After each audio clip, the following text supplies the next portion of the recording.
السلام علیکم ناظرین، آج کی اس ویڈیو میں آپ کو بتاؤں گا کہ کس طرح پاکستان میں اور پاکستان کی موجودہ حکومت جو ہے وہ مسلک اہل سنت کے ساتھ کسی اور طرز سے بیہیو کرتی ہے، جبکہ باقی جماعتوں کے ساتھ کسی اور طرز سے بیہیو کیا جاتا ہے۔ اور ساتھ ہی آپ کو بتاؤں گا کہ پاکستان کی 70 سالہ تاریخ میں مسلک اہل سنت کن ادوار میں مضبوط تھی اور کن ادوار میں کمزور تھی۔ تو اگر آپ ہمارے چینل پر نہیں ہیں تو چینل کو سبسکرائب لازمی کیجئے گا۔ تو سب سے پہلے آج کی موجودہ دور کی بات کریں تو اس وقت سب سے بڑی اگزامپل ہمارے سامنے یہ ہے کہ مسلک اہل سنت کی ایک بہت بڑی مسجد جس کو مسجد رحمت للعالمین کہا جاتا ہے، جہاں کے امام علامہ خادم حسین رضوی صاحب تھے، وہ اس مسجد میں امامت کروایا کرتے تھے اور گزشتہ 2 ماہ سے اس مسجد کے اوپر کریک ڈاؤن کر کے کرفیو نافذ کر کے مسجد کو بند کر دیا گیا۔ نہ وہاں پر کوئی نمازی نماز پڑھ سکتا ہے، نہ کوئی بچہ جو ہے وہ اسلامی تعلیمات سیکھ سکتا ہے، نہ قرآن کے بچے جو ہیں وہ حفظ کر سکتے ہیں۔ قرآن کو حفظ کرنے کی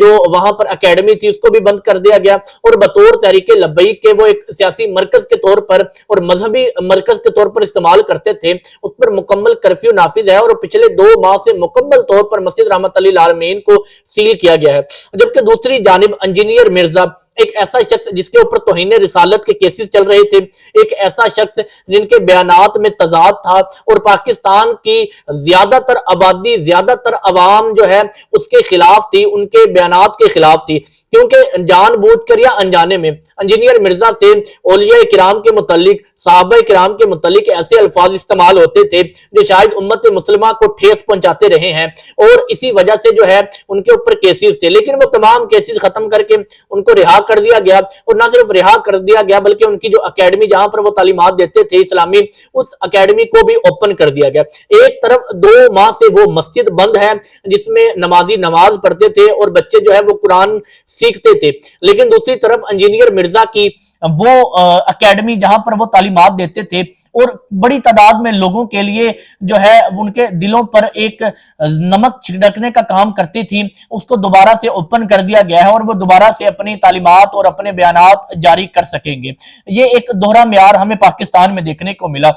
اور اس دوسری طرف سیاسی مخالفین جیسا کہ عمران خان صاحب ہیں، ان کی تصویر پر پابندی ہے، ان کا نام لینے پر پابندی ہے، لیکن دوسری طرف ہماری جو میڈیا ہے، انڈسٹری ہے، جو ہمارے نیوز چینلز ہیں، وہاں پر براہ راست اسرائیل کی جو اسمبلی کی کارروائی تھی وہ دکھائی گئی، نیتن یاہو کو براہ راست دکھایا گیا، لیکن عمران خان صاحب کیونکہ ان کے سیاسی حریف تھے موجودہ حکومت کے، اس وجہ سے ان پر پابندی لگائی گئی، ان کے نام پر پابندی، ان کو دکھانے پر پابندی عائد ہے۔ اسی طرح اور بھی ایسے کئی کیسز ہیں جس میں ایک بچہ جو ہے چیف جسٹس کا بیٹا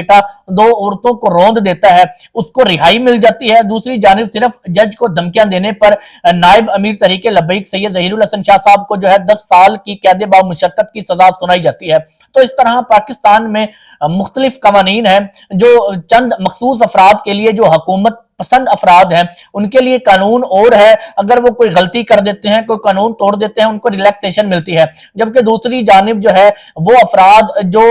سیاسی اختلاف رکھتے ہیں موجودہ حکومت کے ساتھ، وہ اگر کچھ کرتے ہیں تو وہ اگر آئین اور قانون کے مطابق اس کی سزا نہیں بھی بنتی تو ان کو سزا دے دی جاتی ہے۔ تو یہ پاکستان میں ایک دوہرا معیار ہمیں گزشتہ کئی ماہ سے دیکھنے کو مل رہا ہے۔ دوسری جانب ہم بات کریں مسلک اہل سنت کی، تو مسلک اہل سنت 1947 سے پہلے آل انڈیا سنی کانفرنس کے نام سے جو ہے مختلف کانفرنسز کرتی تھی، اور قائد اعظم محمد علی جناح اور پاکستان قائد اعظم کے جتنے بھی ساتھی تھے ان کے حق میں جو ہے وہ کانفرنسز کر کے بھرپور ساتھ دیتے تھے۔ اس وجہ سے قائد اعظم محمد علی جناح کو ایک نئی تحریک کا آغاز کیا، اور ان کی تحریک میں اہل سنت جو مسلک ہے انہوں نے ایک نئی جان ڈالی۔ تو پاکستان کے وجود قائم ہونے میں اور وجود میں آنے میں مسلک اہل سنت کا ایک بہت بڑا ہاتھ تھا، کیونکہ 1947 کا وہ دور تھا جس میں جو مزارات تھے، جو روحانیت تھی، ان پر لوگ بہت زیادہ یقین رکھتے تھے، اور ایک بڑی تعداد اہل سنت کے ساتھ وابستہ تھی، صوفیاء اکرام کے ساتھ وابستہ تھی، اور مختلف مزاروں پر بڑی تعداد میں لوگ آتے تھے۔ وہیں پر لوگوں کے ذہنوں میں جو ہے وہ موجودہ جو ہماری مسلم لیگ تھی جس میں قائد اعظم محمد علی جناح، ان کی محبت ڈالی گئی، اور وہ تمام افراد جو ہے وہ قائد اعظم کا کھل کر ساتھ دیتے تھے۔ اس طرح پاکستان کے وجود میں آنے میں مسلک اہل سنت کا ایک اہم کردار رہا ہے۔ تو پاکستان کے وجود آنے کے بعد 1947 سے لے کر 1978 تک اہل سنت جماعت جو ہے ایک مضبوط جماعت رہی ہے، ایک مضبوط مسلک رہا ہے، اور پاکستان میں ایک مضبوط اثر و رسوخ ان کا سیاسی اور سماجی دونوں اطراف میں رہا ہے۔ اور اس کے بعد 1980 میں پاکستان مسلم لیگ 1980 میں مسلک اہل سنت پر زوال شروع ہوتا ہے۔ اس سے پہلے وہ قادیانیوں کے خلاف بل لانے میں بھی کامیاب ہوتے ہیں، شاہ احمد نورانی صاحب جو ہیں وہ ایک سیٹ حاصل کرنے میں بھی کامیاب ہوتے ہیں، اور پارلیمنٹ میں آ کر اسلامی تعلیمات دیتے رہے ہیں۔ ایک مضبوط پاکستان مسلک اہل سنت نے سیاسی نمائندگی کی۔ لیکن جب ضیاء الحق کا دور آیا تو ضیاء الحق کیونکہ دیوبندیوں اور اہل حدیث کو پسند کرتے تھے اور اس مسلک کو جو ہے انہوں نے پروان چڑھایا، تو اس دور میں جو ہے مسلک اہل سنت کافی پیچھے رہ گیا، اور اس دور میں جو ہے مسلک دیوبند اور مسلک جو اہل حدیث ہے ان کو کافی زیادہ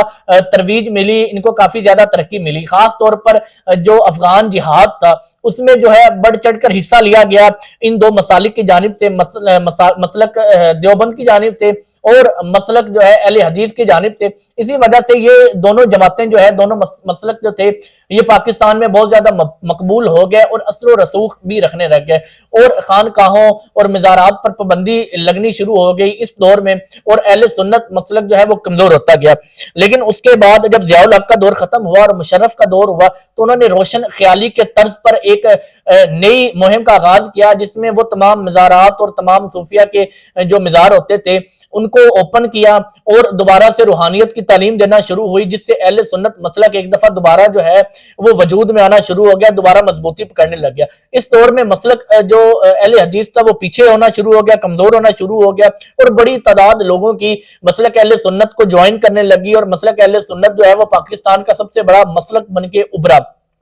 اور پاکستان کا 70% سے زائد آبادی اس وقت بھی مسلک اہل سنت سے جڑی ہوئی ہے، جن میں مسلک دیوبند اور اہل سنت خاص طور پر مکاتبہ فکر جو بریلوی ہے وہ اس میں شامل ہے۔ تو اس کے بعد جو ہے اہل سنت والجماعت جو ہے وہ مزید مضبوط تب ہوئی جب تحریک لبیک پاکستان نے 2016 میں اپنا سیاسی وجود قائم کیا۔ اس جماعت نے بہت بڑی تعداد میں مسلک اہل سنت اور خاص طور پر بریلوی مسلک کے لوگوں کو اپنی طرف جو ہے وہ متاثر کیا، اور بڑی تعداد جو ہے وہ خادم حسین رضوی کی قیادت میں اس مسلک کے ساتھ ہوگی، اور پاکستان میں ایک مرتبہ پھر یہ مسلک بہت حد زیادہ مقبول ہو گیا اور مضبوط ہو گیا، سیاسی اثر و رسوخ بھی ملنے لگ گیا، سماجی اثر و رسوخ بھی ملنے لگ گیا۔ اس طرح جو ہے تحریک لبیک پاکستان کے آنے سے ان میں ایک نئی جان پیدا ہوگی، اور 2023-24 تک یہ جو مرکز ہے تحریک لبیک جو ہے، انہوں نے مسلک اہل سنت کے لیے جو کچھ کیا، ناموس رسالت کے لیے جو کچھ کیا، ختم نبوت کے لیے جو کچھ کیا، تو اس سے اس مسلک کو کافی زیادہ مضبوطی اور ترقی ملی۔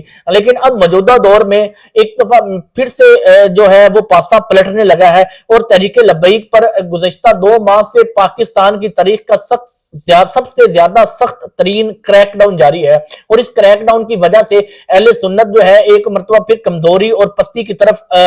روانہ ہو چکی ہے، اور دوسرے مسالک ہیں وہ دوبارہ سے اوپر آنا شروع ہو گئے ہیں۔ تمام علماء کرام جو مسلک اہل سنت سے تعلق رکھتے ہیں اور تحریک لبیک کے ساتھ وابستگی رکھتے ہیں، ان تمام افراد کو گرفتار کر لیا گیا، اور جو کارکنان تھے تحریک لبیک کے وہ تمام کارکنان کیونکہ اسی مسلک سے تعلق رکھتے تھے ان کو گرفتار کر لیا گیا، اور اب ایک دفعہ پھر جو ہے مسلک اہل سنت جو ہے ان کو زد و کوب کیا جا رہا ہے اور کمزوری کی طرف، جبکہ اسی دور میں جو اب دوبارہ سے مسلک دیوبند اور مسلک جو اہل حدیث ہے وہ دوبارہ سے ترقی اور ایک ترقی کے راستے پر گامزن ہو چکا ہے، اور مسلک اہل تشیع بھی اب جو ہے وہ مضبوطی کی جانب بڑھ رہا ہے۔ تو اب دیکھنا یہ ہوگا کہ آئندہ آنے والے دنوں میں اگر تحریک لبیک پاکستان کو خاموش کر دیا جاتا ہے، ان کو مزید کمزور کر دیا جاتا ہے، تو مسلک اہل سنت بھی کمزور ہوگا۔ اگر مسلک تحریک لبیک دوبارہ سے اپنا سیاسی وجود قائم کر پائی، اگر دوبارہ سے سیاسی طور پر مضبوط ہو پائی، تو اس کا مطلب اہل سنت مسلک بھی دوبارہ سے مضبوط ہوگا، کیونکہ اب ان کا ایک ڈائریکٹ ریلیشن ہو گیا۔ بہت بڑی تعداد میں جو مسلک اہل سنت کے لوگ ہیں وہ تحریک لبیک کے ساتھ منسلک ہیں۔ اگر تحریک لبیک کی قیادت جو ہے دوبارہ سے